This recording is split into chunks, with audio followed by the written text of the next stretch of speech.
오늘도 찰리형 시청 감사드려요. 구독, 좋아요 부탁드려요.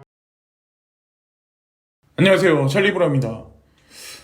잭슨홀 미팅 중간 사이라서 오히려 지금 현재 뭐 이런저런 뭐 방향성을 볼 수 있는 매크로적인 지표가 전혀 안 나오고 있는 상황에서 지금 현재 보면은 미국하고 중국에서 이제 뭐 향후 정책적으로 좀 경기 부양을 일시적으로나마 한번 해보겠다는 의지 표명이 나타나는 몇 가지 중요 뉴스를 발견했거든요. 그래서 그거를 이제 말씀드리면서 제가 이제 개인적인 썰을 풀어드릴 거고, 이더리움 머지가 다가오고 있는데 그거를 오늘 한 번 더 이제 날짜적인 관점에서 정리해서 이제 말씀 또 드릴 겁니다. 자, 그리고 뭐 코인 시장 전반에 관한 것도 이제 제가 찾은 거를 이제 말씀드리려고 하는데, 제가 한 3일 정도를 제가 안 했어요. 영상을 만들질 않았죠. 뭐 특별한 이유가 있는 건 아닌데 마음이 동하지 않으면 저는 잘 움직이지 않아요. 영상 만드는 것뿐만 아니라 뭐 이렇든 저렇든 어쨌든. 근데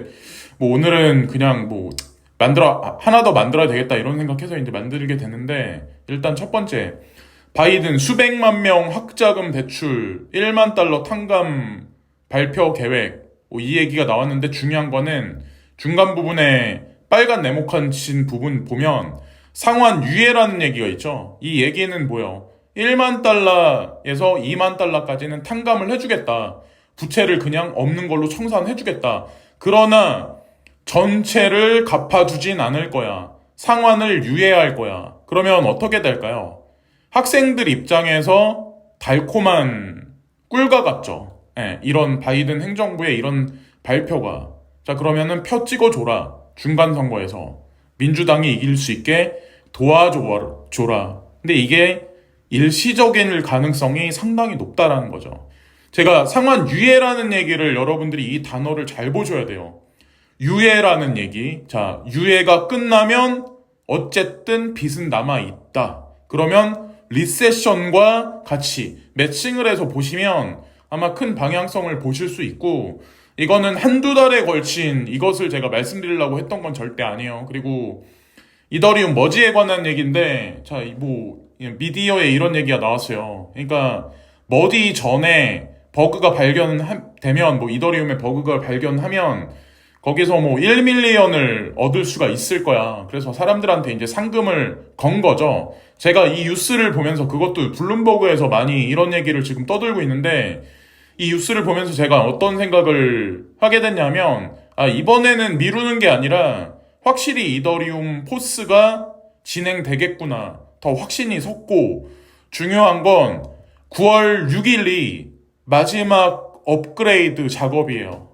이더리움 포스로 가는데 마지막 업그레이드 작업이 있을 거고, 이더리움 재단에서 공식적으로 더 이상의 이더리움 채굴은 없을 거다 발표가 있었어요. 그걸 정리해서 이제 말씀드리고, 또 하나는 우리는 9월 10일과 9월 20일 사이에 포스가 이제 머지 폭탄이 이제 떨어져서 채굴을 더 이상 못하게 되면 뭔가 빅 이벤트가 있을 거라고 우리 모두 대중들은 생각을 하잖아요. 그럼 뭐 대출을 끌어다가 투자를 하시는 분들도 있을 거고. 근데 저는 이 날짜적인 관점만 보고 그냥 대출을 하시는 거는 제가 보기엔 좀 무리수가 있지 않을까라는 생각을 해요.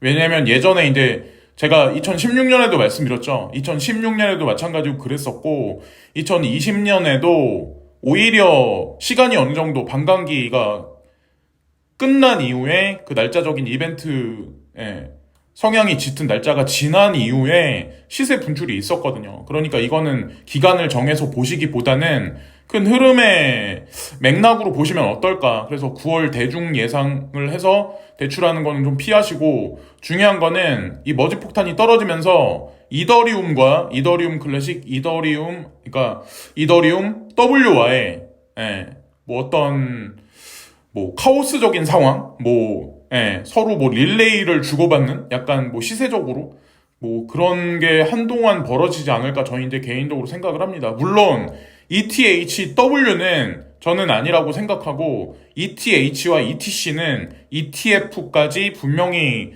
도달할 수 있는 능력이 있는 친구들이에요. 비하인드 백커도 분명하고, 일단 이거를 한번 정리해서 말씀드리고 싶고, 창펑자오가 바이낸스가 필리핀이 크립토를 뭐 추가시키기 위해서 지금 노력하고 있어, 뭐 이런 얘기가 지금 나오고 있는데, 뭐 여러분들 아시다시피 필립 이머징 국가들 중에도 특히나 이제 개발도상국 막 이런 국가들 중에 힘이 없어가지고 중국한테 자본 수요를 받은 국가들이 유난히 바이낸스한테 개방을 좀 많이 하는 경향이 없잖아 있거든요. 근데 되게 아이러니한 게 뭐냐면 바이낸스가 항상 후속으로 들어가는 길에는 일단 알리페이가 한번 쓸고 지나간 데가 되게 많아요.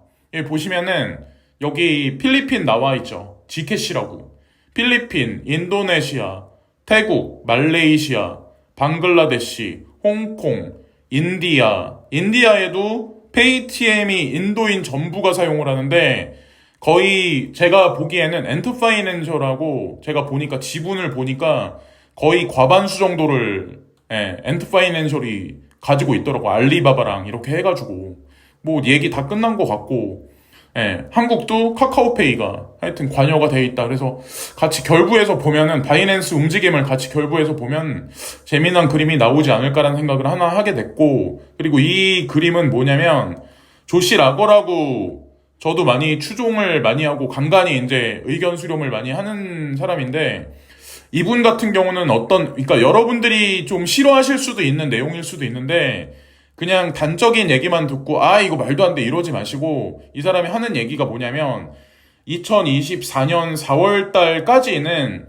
큰 추세 상승이 없을 거야. 그래서 올해 연말부터 2024년 4월까지 레인지를 얘기를 하는데 비트코인 기준에서 18,000달러에서 5만 달러를 얘기를 해요. 왜냐면 여러분들 이미 익히 아시겠지만 리세션이 다가올 가능성이 상당히 높죠. 인플레이션이 금리를 올려도 잡히지 않기 때문에. 지금 현재 상황. 그래서 리세션에 이미 들어왔다. 리세션이 향후에 올 거다. 이런 얘기들이 있지만 이미 우리 일반 서민들은 이미 경기 침체에 들어갔어요. 이미 뭐 누구나가 다 공감하는 내용이겠지만, 근데 중요한 거는 이 시기가 이제 반감기 뭐 추종론이거든요. 사실 조시라고가 하는 얘기는. 근데 이 사람이 하는 얘기는 그래서 2024년 4월 이래로 쭉 2025년까지 쭉 상승하는데 이 상승하는 비율이 27만 달러, 28만 달러 이 정도까지. 그래서 뭐 이 금액이 뭐 별거 아니라고 볼 수도 있지만 엄청 큰 돈이죠. 사실은 뭐 4억 가까이 될 수도 있는 돈이기 때문에. 그래서 지금 환율로 계산했을 때는 그래서 좀 이 사람은 이렇게 보고 있구나. 그래서 내년 장세가 그냥 별로 그냥 흘러가는 장세이구나. 그래서 단기성 매매를 내년에도 좀 많이 해야 되지 않을까. 근데 올해 말이 아마 중요한 이벤트 거리가 되게 많을 거라고 저는 생각해요. 그거는 제가 나오는 뉴스를 가지고 이제 매칭해서 말씀을 또 드릴 거고, 이게 사실 이 분쟁이 어서 이게 봉합이 돼야 되는데 지금까지 질질 끌고 있는데 하나 좀 안 좋은 얘기가 하나 나왔죠. 여기 보면은 러시아에서 뭐 우크라이나의 기차역을 공격을 해서 우크라이나인 22명이 뭐 사망했다는 거를 젤런스키 대통령이 공식적으로 보도를 했다, 이 얘기가 나왔더라고요. 이 얘기가 나왔다는 얘기는 봉합하려면 이게 좀 그렇구나, 뭐 원하는 봉합이 계속 안 이루어지고 있는 현재 상황인데, 어쨌건 이제 제가 이걸 보고 말씀드리고 싶은 게 뭐냐면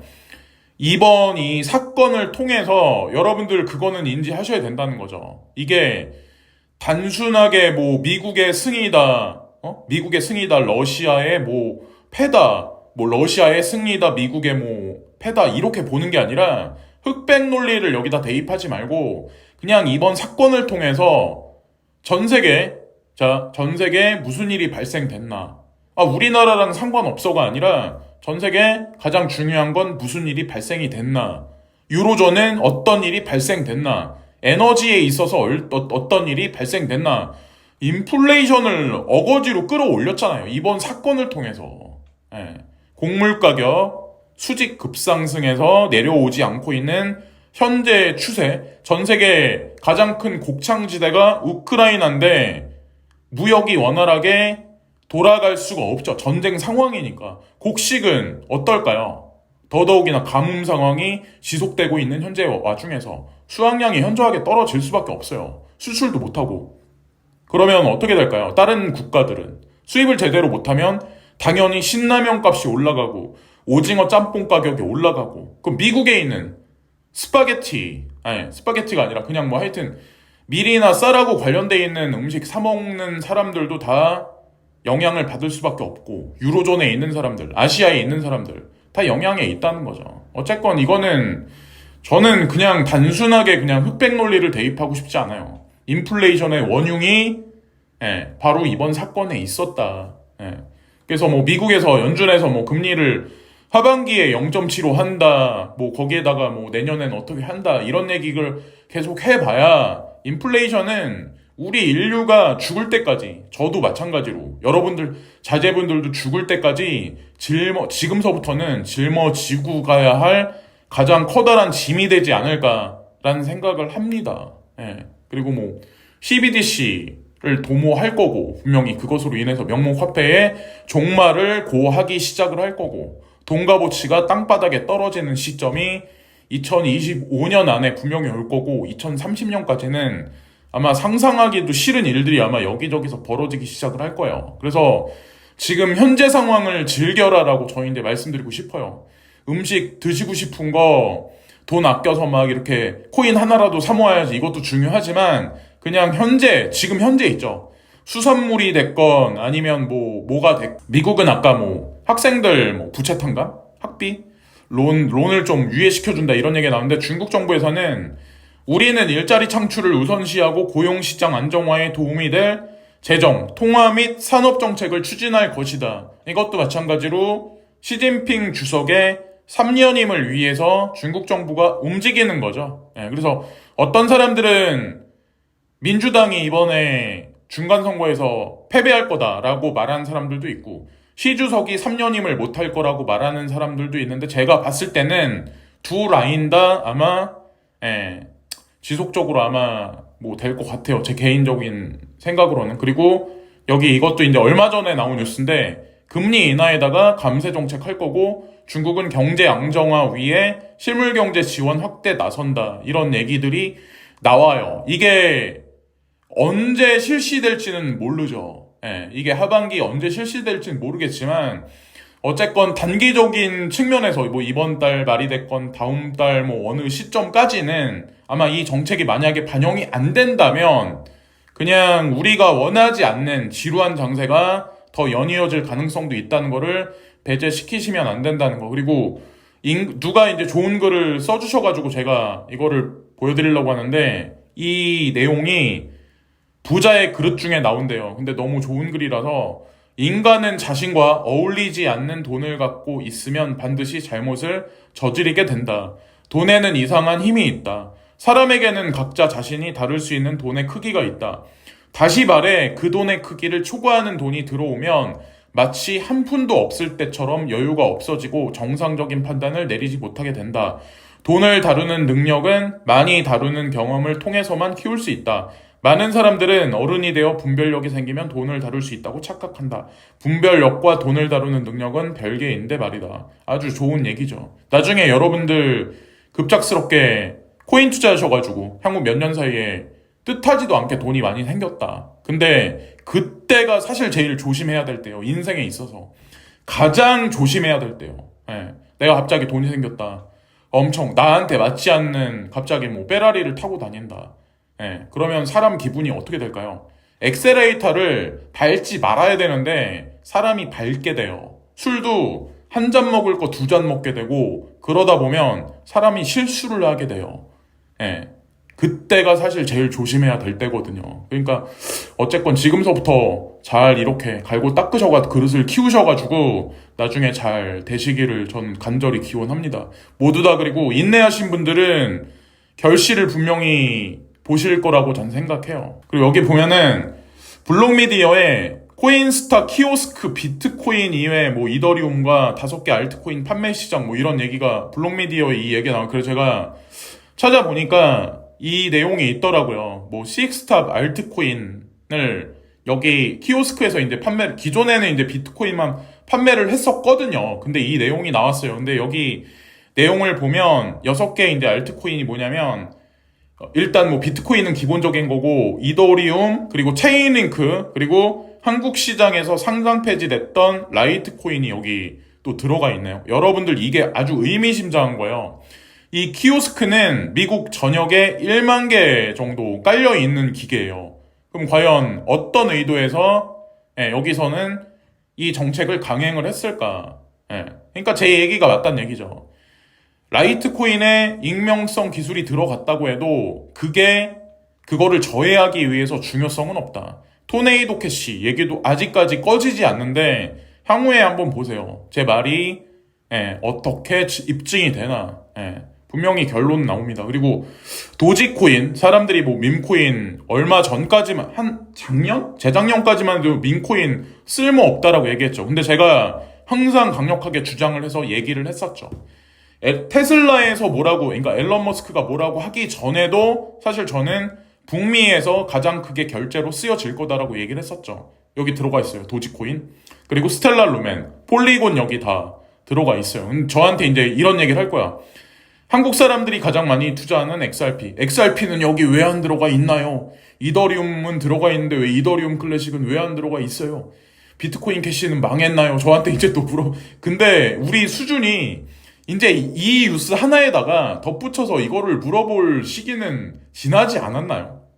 솔직히 말씀드려서 이거는 그냥 순서의 차이가 없어요. 또 여기에 이제 추가를 시키고 이제 그렇게 할 거라고 저는 생각을 하거든요. 자, 그래서 두 번째 영상을 말씀드렸는데 중간중간에 아마 여러분들이 보실 만한, 제가 확실히는 말씀 안 드려도 아마 어떤 큰 프레임의 방향성은 아마 이미 채신 분들은 아마 인지를 하신 분들이 아마 분명히 있을 거예요. 자, 그런 관점으로 보시면 되지 않을까. 그래서 짜잘짜잘한 뉴스를 두 번째 영상에서 전해드렸습니다.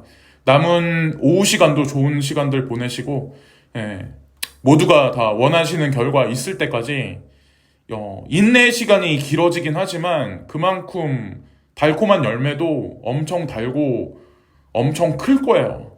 그것만 생각하세요. 지금 여기서 그냥 에이씨 짜증나 막 이러지 마시고, 그럼 진짜 안 돼요. 분명히 다 됩니다. 자, 여기까지만 말씀드리고 영상 종료하겠습니다. 감사합니다. 오늘도 찰리형 시청 감사드려요. 구독, 좋아요 부탁드려요.